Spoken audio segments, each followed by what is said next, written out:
Watu wengi mtaani wanakunywa dawa ambazo sio sahihi. Na katika video hii nimekuletea jumla ya dawa 7 ambazo watu wengi wanazinywa kimakosa. Hawakutakiwa kuzinywa hizo dawa kabisa. Na dawa hizi 7 nimezipanga kwa namna fulani hivi. Kila nitakapokuwa nazidi kupanda ndio balaa kweli kweli. Tuanze na dawa ya kwanza, Ampiclox. Watu wengi wametumia dawa hii wakijua kwamba bwana dawa hii inatibu kila kitu. Mafua inatibu, kikohozi inatibu, tumbo kuuma inatibu, kichwa kuuma inatibu, uchovu wa mwili unatibu, uchovu unatibu. Kitu ambacho sio sahihi kabisa. Alikuja kijana na miaka 30, kichwa kinamuuma sana. Amekunywa dawa gani? Nimekunywa Ampiclox bwana, nikajua kidogo inaweza kanisaidia, lakini mbona hainisaidii. Hapana. Ampiclox ni dawa ambayo inatibu na kuua wadudu aina ya bakteria. Sio virusi, mafua, hapana. Wala sio minyoo, wala sio protozoa kualisha, hapana. Yenyewe inatibu bakteria. Na hao bakteria ni aina fulani tu ya bakteria, sio bakteria aina zote. Kwa hiyo dawa hii inafaa kutumika kwa mtu mwenye maambukizi ya bakteria, kama ugonjwa wa pneumonia labda hapo tuseme, au labda mtu kama anajipu, au labda mtu amejikata kidonda kikubwa, labda kina uwezekano kikawa kimechafuka na wadudu wengi, hapo sawa. Lakini mafua au tumbo kuuma au kichwa, hapana. Dawa ya pili ambayo inatumika ovyo ovyo sana ni dawa ya amoxicillin. Na yenyewe kwa sababu hizo watu wanahisi dawa hizi pia zinatibu machangamoto mbalimbali ya kukohoa, ya mafua, kitu ambacho bado sio vile vile. Dawa hizi zingefaa tu kwa mtu ambaye ana maambukizi dhahiri ya bakteria ambaye inaweza kuonekana. Hasa changamoto ni kwamba unaenda duka la dawa, hiyo mtu wa duka la dawa unamwambia hivi, naomba Ampiclox. Unamfanya hata asifikirie. Wengi wanauza maduka ya dawa, sio wote, wengi wanakaufahamu fulani hivi ambao hata ungeweza kumuelezea angeweza kukusaidia. Lakini kuna wengine pia na wenyewe kichwa kinauma, kula Ampiclox hiyo. Dawa nyingine ya 3 ni sindano ya PowerSafe. Aisee, mtu akiumwa chochote siku hizi huko mtaani, nichome sindano ya PowerSafe, ceftriaxone. Wengine mpaka wana UTI wanachoma sindano ya PowerSafe wakidhani kwamba ile sindano zile ndio baba lao, ndio zitatibu UTI sugu. Kitu ambacho hata sicho kabisa. Na ngoja kabisa niseme ukweli kabisa. Kuna dawa ambazo nyingine ni nzuri kweli kweli kwenye kupambana na UTI kuliko hata hiyo sindano ya PowerSafe, ceftriaxone ambayo watu wao wanachoma. Kwa hiyo kuwa makini kweli kweli. Na ukitaka utambue vizuri kuhusiana na matibabu ya UTI, nimeelezea kwa makini kwenye video hii hapa hii. Matibabu yake. Unaweza ukaenda ukaicheki hii video, nimeelezea kwa kina matibabu ya UTI ni vizuri. Dawa nyingine ya 4 ni Septrin.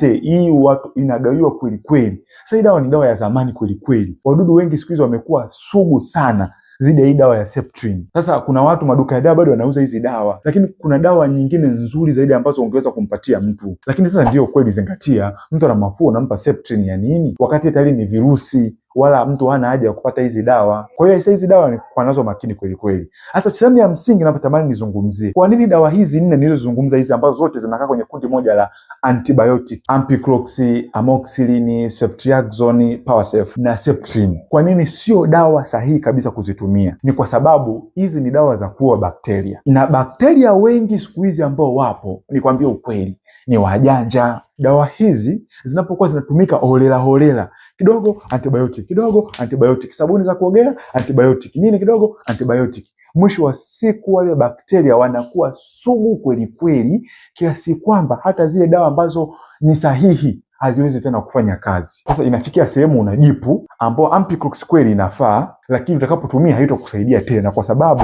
tayari yale matumizi holela yale ya antibiotic yanafanya wadudu dawa hiyo wanaifahamu na wanakuwa tayari wameshajiandaa kuwa sugu zidi hata ya dawa hiyo.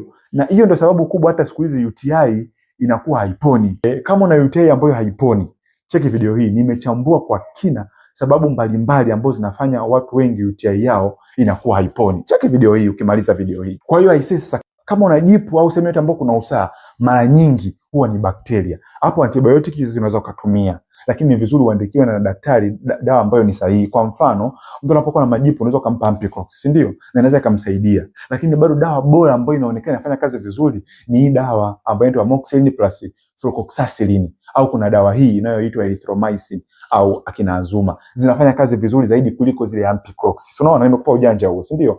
Lakini madaktari wengi ujanja huu wanaufahamu. Kwa hiyo unapoenda kukutana na daktari na changamoto yako, anaweza akakuandikia dawa ambayo ni sahihi zaidi kuliko ile tu mtaani duka la dawa, nipe Ampiclox. Hapana. Mtu labda ana kikohozi, labda ana homa, inaweza kuwa ni pneumonia. Hiyo inaweza kuwa dawa sahihi ya kumpatia antibiotic. Mtu ana matonsils, antibiotic inaweza ikamfaa zaidi Unaona? Lakini katika changamoto nyingine hizi dawa za antibiotic hapana. Na ninaposema antibiotic namaanisha antibacteria, yani iko kinyume na bakteria, nikimaanisha inaua bakteria. Dawa ya 5 ni dawa ya P2. Hii dawa kama daktari ninaona wazi inatumika sana bila kuzingatia utaratibu wake. Sasa dawa ya P2 hiyo hapo ni dawa ambayo inatumika kwa ajili ya mtu kama amekutana na mtu na hakutaka kubeba ujauzito, ndani ya masaa 72 kutumia dawa hili kuweza kujikinga kutokupata ujauzito. Ila changamoto ya siku hizi ni kwamba mtu hatumii kinga kwa ajili ya kujikinga na ujauzito, labda sindano au labda kijiti au labda zile dawa za majira. Mtu anakutana na mtu anakunywa P2. Anakutana na mtu anakunywa P2. Kwa mwezi anakutana na watu mara 2, anakunywa P2 mara 2.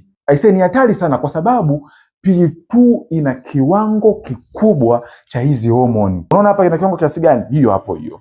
Hii ni kiwango kingi sana, kiasi kwamba inapotumika mara kwa mara inaleta matatizo mengi kweli katika mfumo wa uzazi wa mwanamke. Period inasumbua, uvimbe kwenye kizazi, mtu kutokupata period kwa inauma kweli, au muda mwingine inaweza kapelekea mpaka changamoto za uzazi na hormone imbalance. Unaona hatari yake. Kwa hiyo mara nyingi hizi dawa ziko programmed kutumika kwa ajili ya emergency. Mnakutana na mtu bahati mbaya ule mpira umepasuka, hapo unatumia P2. Lakini sio ile kwamba kutumia mara kwa mara. Unaona umebakwa, hapo unatumia P2 kwa ajili ya emergency, zile dharura. Nikupatia mfano, kama unatumia P2 mara kwa mara ni kama yule mtu ambaye hana akili, ambaye kila akipika chakula kwenye mkaa pale akitaka azime moto anachukua fire extinguisher anazima ule moto. Tumia maji tu kuzima moto, usitumie fire extinguisher. Fire extinguisher iko pale kwa ajili ya dharura tu, endapo kama moto utawaka kwenye nyumba. Dawa nyingine ya 6 ambayo inatumika holela ni dawa za kikohozi. Hizi unazifahamu, hizi Mucoline sijui au nyingine hizo hapo kama unavyoweza kuziona zote hizo.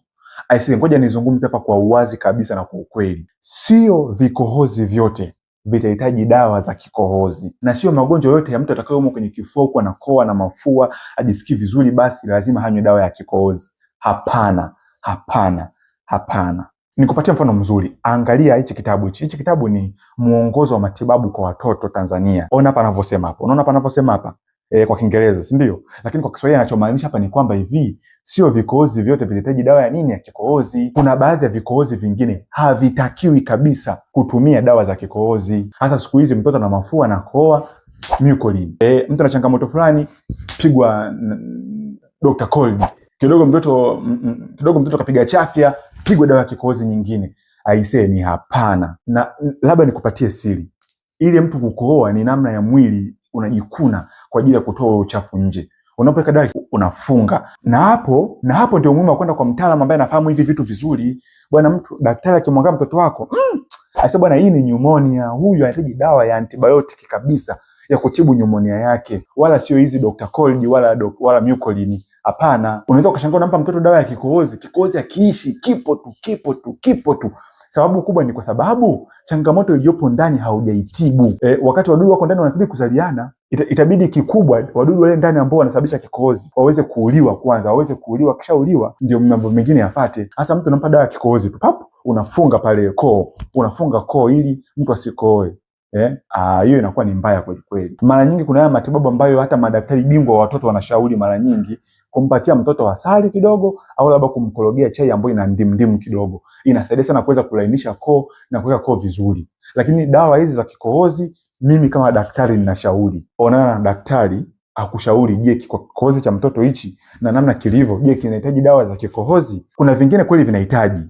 Dawa ya 7 ambayo inatumika kimakosa, hii utashangaa, ni dawa ya minyoo. Minyoo siku hizi inasingiziwa changamoto nyingi kweli.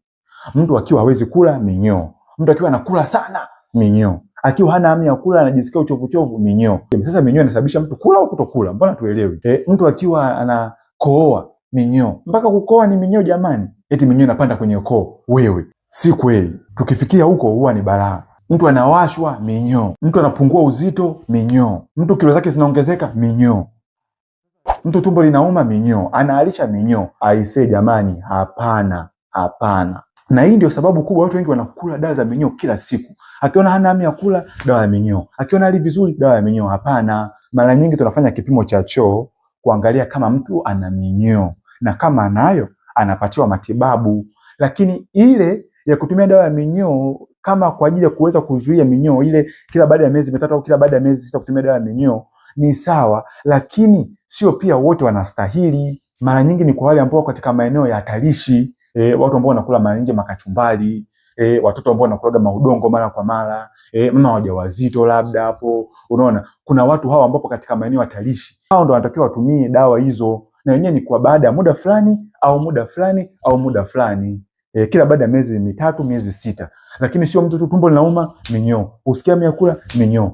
Hapana. Na dawa hizi zinapotumika mara kwa mara nyingi zinaleta matatizo makubwa ndani ya mwili. Jamani, sikieni, dawa zozote zikinapotumika katika namna ambayo sio sahihi zinaweza kuwa sumu, na ndio sababu kubwa ya video hii. Kuwa makini na dawa unayotumia. Usitumie dawa kama pipi. Okay, hapa ndio mwisho wa video hii. Bado kuna watu wanatumia dawa za malaria kimakosa nyingi kweli kweli. Nimeeleza katika video hii hapa hii ambayo nimechambua dawa za malaria nyingi ambazo zinanyewa kimakosa. Cheki video hii.